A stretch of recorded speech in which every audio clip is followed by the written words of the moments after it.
Hello everyone. Welcome to the last video of the channel for the weekend. So now this is a very famous medium range bomber during World War II, most known as the B-25 Mitchell medium bomber. So this famous medium bomber actually made famous. This was in 1942. This was kind of like before the Battle of Midway. This was kind of like the first official step of turning the tide against the Japanese. This actually occurred on this very, very daring mission during the early years of the war. This was on the day of my birthday, which was April 18, 1942, when 16 of these B-25 Mitchell medium bombers, which was led by a very pioneer of a pilot named Colonel James Doolittle. He piloted the lead bomber and was the first one out of all the 16 B-25s that successfully took in the air. And all 16 of them somehow managed, despite that it was not designed to be working on aircraft carriers, managed to take off and set course for Japan.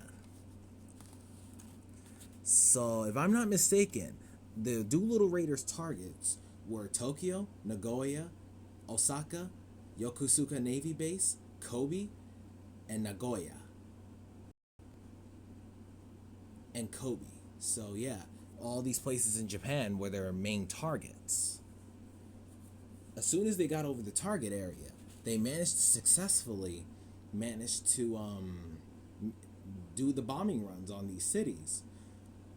And even though sometimes it's never mentioned in the reenactment of the Doolittle Raid movies, there have been a few occasions that some of these gunners on the B-25 did claim to have shot down Japanese aircraft, despite that the Japanese pilots were inexperienced.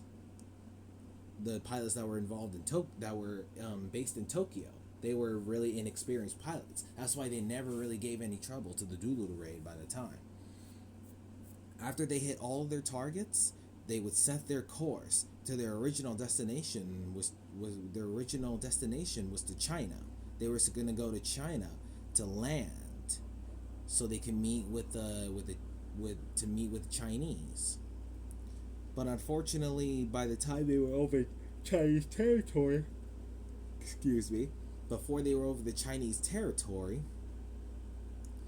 they were all 15 of the B-25s of 16 were forced to bail out, unfortunately, because they have run out of fuel.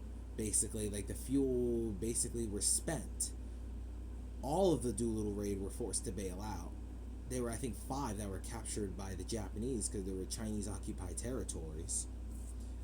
But a bunch of the Doolittle Raiders had survived. And if you ever wondered what happened to the 16th B-25, I'm about to give you that story right now. So this was piloted by Edward York. They would actually, the only B-25 that was able to successfully land intact, but they landed in the Vladivostok, which is the city in the Soviet Union or Russia nowadays. So as soon as they landed there safely, they were actually captured by the Russians. They went to prisoner, but they treated them really well. The reason why is because, even though Russia at that time were allies with us, but at the same time they were in a peace agreement with Japan at that time, because they said that they kept them in prison. The reason why they kept them in prison because they didn't want to start another war. So instead, that's kind of the reason why. And they were able to retreat to the Iranian border, controlled by the British, and they were able to get to the British lines, and they got back to America.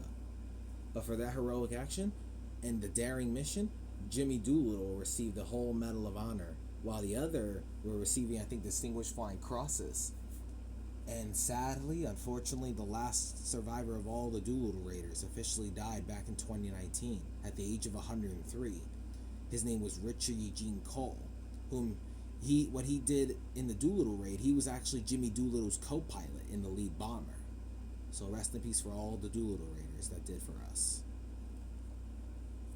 Other than that, The some B-25s were actually equipped with some cannons put in next to the engines. They call sometimes gun pods. They use them for sometimes ground attack.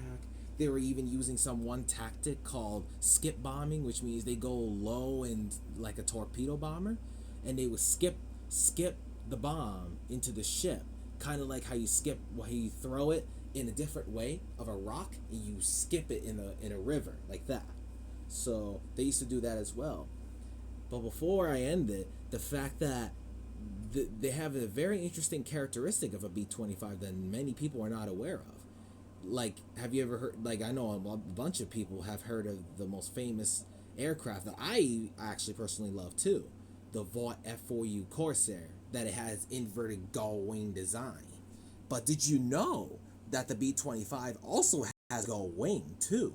But its shape was actually the same thing as the Corsair, because the earlier model B-25s that did not have gull wings was causing severe problems with the stability of the aircraft, so they had to make a few changes on wings, and then that's how the gull wing came to be, and it became a stable air fly. But the other negative side of the B-25 is the fact that since the engines were so close to the cockpit where the pilot and the co-pilot were at, some of the pilots even lose hearing because of that, because of how loud the engine sounded. But yeah, they were. But I'm not gonna lie, I love these. Last time I saw a B-25 was actually this past weekend, of course, at the World War II weekend air show. They were just so beautiful, silvery, shining as usual. I love those planes. They're just amazing to see. Well, anyway, it's time to wrap it up. So, and I'll see you on Saturday. Goodbye, and hopefully you guys have the great rest of the day. See you next time.